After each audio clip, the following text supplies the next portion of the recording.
ہمارے چینل دینی خدمات کو سبسکرائب کریں اور نئی اپڈیٹس کے لیے بیل آئیکن کو بھی دبائیں۔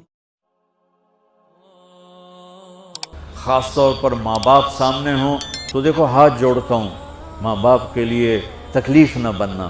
میرے نبی سے پوچھا گیا یا رسول اللہ قیامت کب آئے گی؟ آپ نے فرمایا تو اللہ کو پتہ ہے۔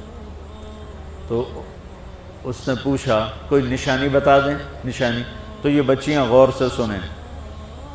اس نے کہا یا رسول اللہ قیامت کب آئے گی؟ آپ نے فرمایا اللہ کو پتہ ہے۔ کہا کوئی نشانی بتا دیں؟ تو سنو، آپ نے فرمایا جب بیٹیاں بھی ماؤں کو ذلیل کریں گی قیامت آ جائے گی۔ یعنی بیٹے تو جب کر جاتے ہیں بدتمیزی اور بیٹیاں عام طور پہ فرمانبردار ہوتی ہیں، آپ نے فرمایا جب بیٹیاں بھی ماں کو ذلیل کریں گی تو قیامت آ جائے گی۔ تو بچوں، تمہارے استاد بھی تمہارے ماں باپ ہیں اور تمہارے ماں باپ بھی تمہارے ماں باپ ہیں۔ میرا اللہ کہتا ہے وَاخْفِضْ لَهُمَا جَنَاحَ الذُّلِّ مِنَ الرَّحْمَةِ، ان کے سامنے بچھ جا، لا تقل لهما اف۔ اف کا اردو میں ہے یہ ہوں کی آواز بھی نہیں آنی چاہیے۔ ویسے اف حقار، اف پتہ کیا ہوتا ہے؟ اب ناخن تو آپ کو نظر نہیں آئے گا، اپنا ناخن دیکھ لینا۔ ناخن کے نیچے جو ہلکی سی میل جمع ہوتی ہے نا، اس کو عربی میں اف کہتے ہیں۔ کہ اتنا خفیف سا وزن بھی ماں باپ پہ مت ڈالو، ان کی دعا لے لو، دعا۔ وہ زیادتی کریں سہ جاؤ، زیادتی کریں پی جاؤ۔ اللہ کی غیبی مدد سے جو تمہارے کام ہوں گے وہ تمہاری ڈگریوں سے نہیں ہوں گے۔ ڈگری تو ایک کاغذ کا پرزہ ہے، اس پہ نہ تمہاری تقدیر لکھی ہے نہ تمہارا نصیب لکھا ہے۔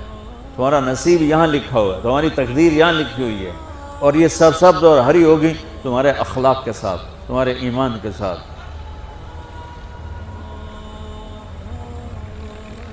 موسیٰ علیہ السلام نے پوچھا یا اللہ میرا جنت کا ساتھی کون ہے؟ تو اللہ تعالیٰ نے کہا وہ جو کسائی ہے فلاں وہ تیرا جنت کا ساتھی۔ موسیٰ علیہ السلام اس کو دیکھنے پہنچ گئے، دیکھا تو کسائی بیٹھا چوکڑی مار کے گوشت کاٹ کاٹ کے بیچ رہا ہے۔ وہ بڑے حیران ہوئے، اے میرا جنت کا ساتھی کیویں بن گئے؟ جب وہ اپنے سودا بیچ چکا تو ایک گوشت کا ٹکڑا اٹھا کے اس نے ڈالا تھیلے میں اور چل پڑا۔ موسیٰ علیہ السلام بھی ساتھ ہو گئے۔ موسیٰ 4 بڑے نبی ہیں، نوح، ابراہیم، موسیٰ، عیسیٰ، اور ان سب سے بڑے ہیں محمد مصطفیٰ صلی اللہ علیہ وسلم۔ وہ گھر پہنچا تو موسیٰ علیہ السلام بھی اجازت لے کے اندر آ گئے۔ اس نے جا کے وہ گوشت کے ٹکڑے بنائے اور سالن پکانا شروع کیا۔ آٹا گوندھ کے رکھ دیا، سالن تیار ہوا، آٹا نرم ہوا، روٹی بنائی، تھالی میں رکھا روٹی سالن، اور ایک بڑھیا اپنی چارپائی پر ایسے لیٹی پڑی تھی، یوں کر ٹانگیں سکڑی ہوئی اور ہاتھ یوں ایسے کر۔ تو اس نے اس کو ہلایا، ماں جی روٹی کھا لو۔ تو اس کو یوں ہاتھ کا سہارا دیا اور لقمے بنا کے کھلاتا رہا، یہاں تک کہ اس نے کہا یعنی بس۔ تو پھر اس نے اس کا منہ صاف کیا۔ جب لٹانے لگا تو وہ کچھ بولی، موسیٰ علیہ السلام دور تھے تو سن نہیں سکے، اس کی بڑبڑاہٹ تھی۔ تو جب وہ فارغ ہوا تو موسیٰ علیہ السلام نے فرمایا میرے بھائی یہ کون ہے؟ کہا جی میری ماں ہے، میں کسائی ہوں، میں صبح اس کی ساری خدمت کر کے جاتا ہوں، پھر شام کو جب آتا ہوں تو پہلے سارا اس کا کام کرتا ہوں، پھر بچوں کو دیکھتا ہوں۔ تو موسیٰ علیہ السلام نے فرمایا یہ کچھ کہہ رہی تھی جب تم اسے لٹا رہے تھے؟ تو کہنے لگا جی بس ماں جو ہوئی، کہنے کو اس نے کیا کہنا ہے، جب بھی اس کی خدمت کرتا ہوں تو مجھے کہتی ہے اللہ تجھے جنت میں موسیٰ کا ساتھی بنائے۔ میں تا جی کسائی کمی اور وہ موسیٰ کلیم، میری کیڑی اوقات ہے؟ موسیٰ علیہ السلام کی آنکھوں میں آنسو آ گئے کہ تیری ماں نے تیرا کام بنا دیا۔ تو بچوں، اپنے ماں باپ کی ہائے نہ لو، دعا لو۔ اور ماں باپ سے کہتا ہوں اولاد کو عزت دو، بے عزت نہ کرو۔ جو کبھی ماں باپ بیٹھے کوئی نہیں، بہت تھوڑا تم سارے بچے بیٹھے ہو، لیکن یہ آواز جائے گی کیمرے کے ذریعے۔ ماں والدین سے کہتا ہوں اپنے بچوں کو عزت نفس کو۔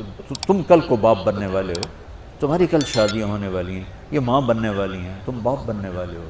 اللہ کے واسطے یہ جو ہمارا تعلیمی نظام ہے اس نے ہمارے بچوں کو پاگل کر دیا ہے۔ 3 سال کے بچے کے اوپر بستہ لادنا، یہ اس کو تباہ کر دینا ہے، اس کے سارے نیورون ہی جل جاتے ہیں۔ اور 3 سال کے بچے کو ماں کی گود چاہیے، اسکول نہیں چاہیے۔ میرے نبی نے کہا 7 سال تک نماز بھی نہ کہو، تو کیا کرو؟ وقت دو، محبت دو، عزت دو، احترام دو۔ 7 سال میں ہر شے بھر جائے گی، پھر واپس تمہیں کرے گا، ساری زندگی تمہیں واپس کرے گا۔